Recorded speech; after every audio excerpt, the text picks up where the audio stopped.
We are all going to die one day, and if we have to waste what little time we've got playing video games, they better be the right ones. Today we are looking at 4 third-person shooters on Steam that claim to be free to play, but are they worth my time? Oh, I guess not, but let's still take a look.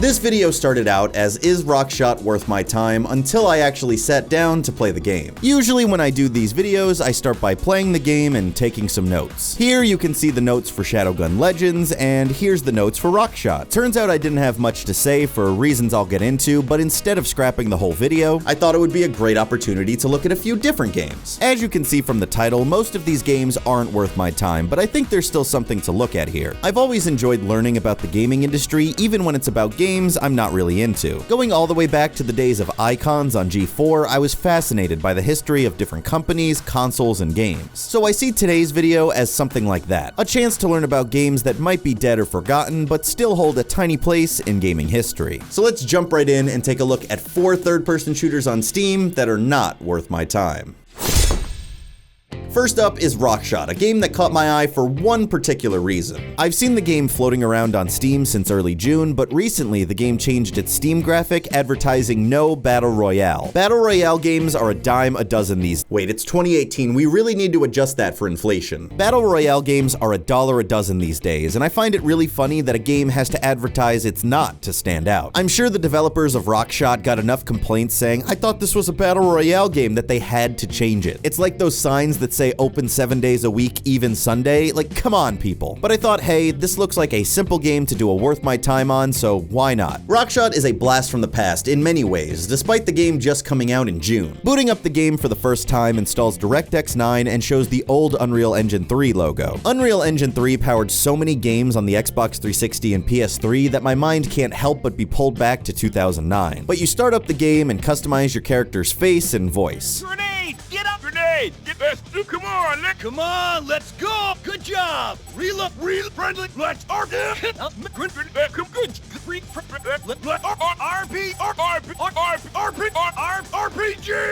Oh man, this is gonna be good. And look, there's even some tactical cleavage. I think we all know who I'm gonna be picking. This girl over here in the giant orange coat. First things first, an actual YouTube video plays to explain the game's premise. Welcome to Rockshot. Rockshot is a fast-paced third-person shooter with close-quarter combat mechanics, a focus on base building and team wars. The video explains that players can own sections of a map and fight others for control of them. One team attacks and the other defends, and that sounds pretty interesting on paper. I decided to test out how the game plays first, and I gotta say, this feels pretty good. Because of the game's engine, it clearly has a dated look, but the gameplay also feels like it's something out of a different era. I'm not sure how to explain, but it feels like a third-person shooter from 2008. Does anyone remember The Club? The Club was a super fast-paced, action-packed third-person shooter, and Rockshot brings that to multiplayer. Sprinting super fast, sliding on the ground for an absurd amount of time, and melee weapons with finishing moves you can throw at each other. There's even a shooting range to try before you buy, and I've gotta say, hand-to-hand combat is actually a lot of fun.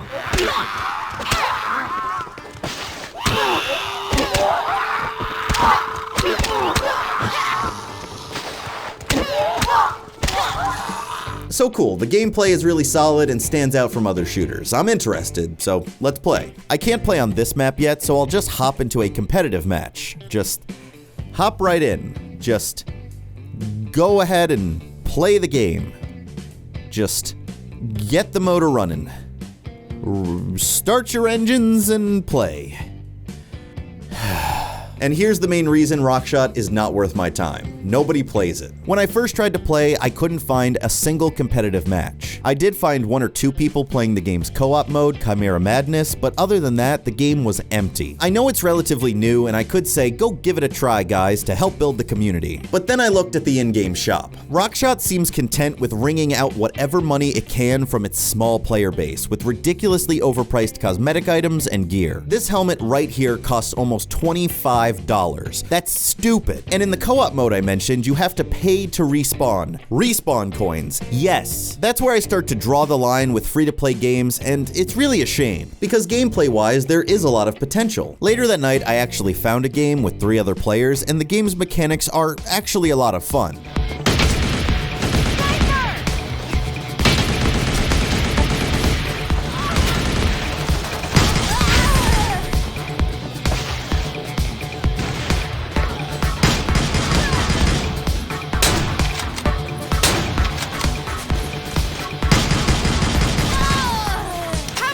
The Chimera mode isn't really my cup of tea, but people who enjoy Nazi zombies might enjoy. It kind of feels like a cheap knockoff Resident Evil's mercenary mode if you don't aim down sights. Her name is Claire Redfield. We caught her trespassing in our Paris lab facility 10 days ago.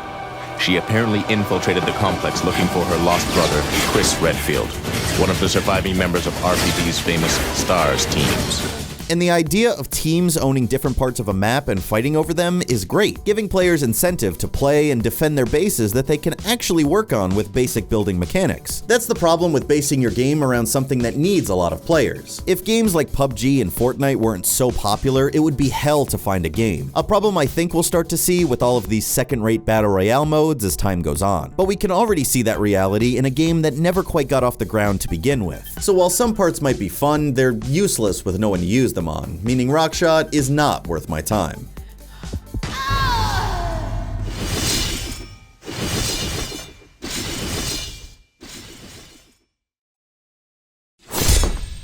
Now, this next game I actually remember playing a long time ago, named Loadout. From what I remember, it was just a silly team-based shooter, so let's have a look. First, you start up the game and enter your birthday. Second, you find out the game's servers were shut down in May and move on to the next one.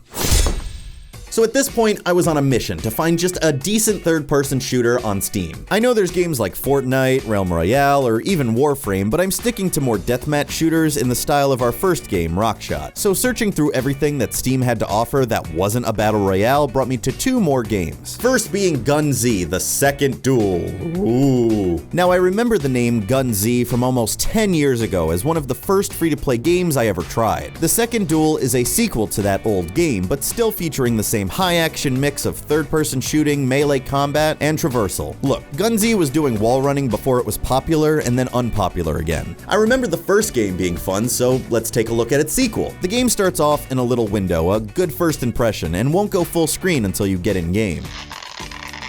You pick from a series of different characters like this guy and some ninja lady who does backflips. But I think I've found my girl right here, this buxom blonde babe with a bat and a Tommy gun. First order of business is to run through the tutorial. The tutorial shows you how to walk, jump, shoot, hit, and run on walls, a feature I never really got a feeling for. I'm sure if you got really good at the game, you could do some pretty slick moves, but it's not the most intuitive thing right off the bat.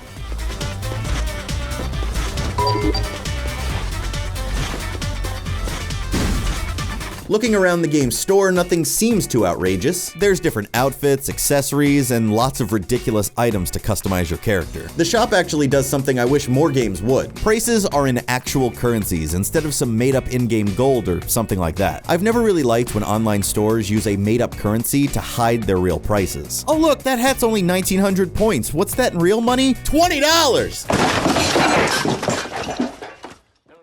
Alright, everything looks cool, so let's play the game.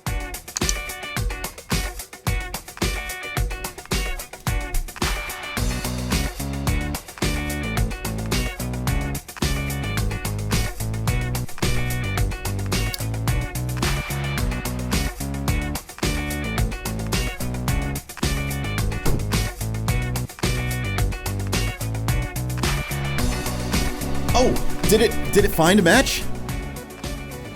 Oh. I tried a few more times after that, but to no avail. Players of the original game seem disappointed in the sequel, and 4 years later, it's not surprising that it's empty. A shame too, because out of the game so far, it seemed to be an honest game just trying to make it in the world. Go get 'em, kid. Later that night, I did end up finding one match. It was only with a few people, but would you believe it, someone actually recognized my name just before the match ended. So DJ Champ, sorry to shit all over a game you like, but Gun Z the Second Duel is not worth my time. But going in, Steam reviews said the community was dead. I was just hoping to find a few hours of fun in there. Speaking of which, let's get to our 4th and final game. Gaming history lesson, go! 1998, Half-Life 1 is released, leading to a massive and thriving modding community. 2002, The Specialist, a mod for Half-Life 1 is released, featuring crazy over-the-top action movie realism. 2004, Half-Life 2 is released, leading to many new mods, just like its predecessor. 2011, development starts on Double Action, a spiritual successor to The Specialist on Half-Life 2's Source Engine. 2014, the game is released on Steam for all to enjoy. 2018, AnthonyCSN features it as the 4th game in his video on free-to-play third-person shooters. See, this video is all about gaming history. So yes, the final game on this list is essentially a Half-Life 2 mod in 2018. Super relevant. But hear me out, because Double Action was actually the most enjoyable game in this entire lineup. You boot up the game and are greeted by the familiar and ancient Source Engine menu along with the classic settings and everything. If any of you even looked at Half-Life 2 back in the day, this should be triggering some nostalgia. So this game looks old, feels old, and there's no way people are still playing this, right? Would you believe I found a game faster in Double Action than any other game in this video? Sure, there was only a few servers and some of them had a couple bots in them, but I'll be damned if there wasn't a few people playing this old-ass game. Hopping into my first game was a little weird. There's no tutorial or how-to video, you just join a match, pick a class, pick a weapon, pick a perk, and you're off.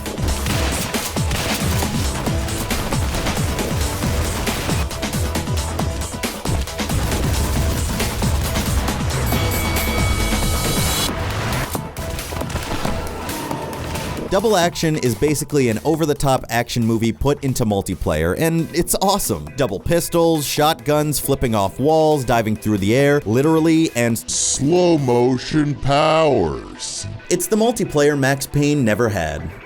Oh, well, nobody played that, and I bet there's more people right now on Double Action servers than on Max Payne 3. Anyways, the game is just simple fun. There's no progression system or unlocks, no in-game shop trying to nickel and dime you to death, just pure fun action, and I can respect that. Now, that doesn't necessarily mean the game is worth my time, though. While fun gameplay is one of the most important things, so is a game's community. Yes, there is a few people playing, but with the simplistic nature of the game, I can't see playing it for more than a few hours before getting bored. It's no Garry's Mod with hundreds of things to do, it's just simple, dumb action, but I can at least say I enjoyed the few hours I spent with it.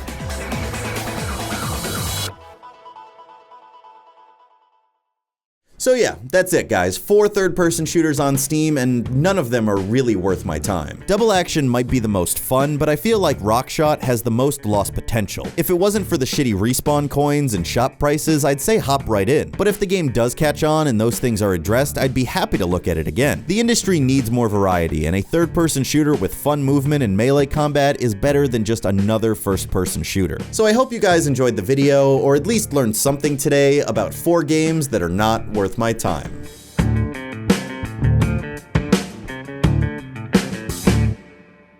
Thank you guys so much for watching. I wanted to look at a few different games, and this was kind of a neat way to just kind of bundle up a few. If you like this video, maybe I'll do 4 RPGs that aren't worth my time, or 4 this, or 4 real-time. There's a lot of real-time strategy games that aren't super popular on like free-to-play on Steam, so I kind of want to check those out because I'm a fan of those. But anyways, let me know what you guys think about any of these games. Have you played these games? Did I miss the entire community somewhere? It's possible. Maybe they're all hiding. They're all hiding away from me, like the Munchkins in Wizard of Oz.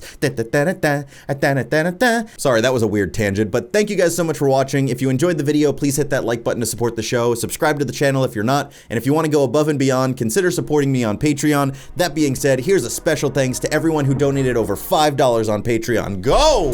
Drew Iterator Rick, Colleen Sikazoo, Xavier Charlotte, Sloosh Gaming, Arcus, Frandom Violence, Freneticus, Robert Layrock, Courtney Purvis, Gooch, Patrick Granger, George Thompson, Ammo to Go, Lady Irish, Carlos Ruiz, Riley Davidson, Dave's Venture, Curtis Wilson, Luca 93A, Carl Sykes, JJ Tube, TJ Grum, Omar Diaz, Paul Witowski, $2 Gaming, Ryan O'Connell SHADOWCLOUD, and Frederick Moeller. Thank you guys so much for supporting the show. I'll see you in the next video.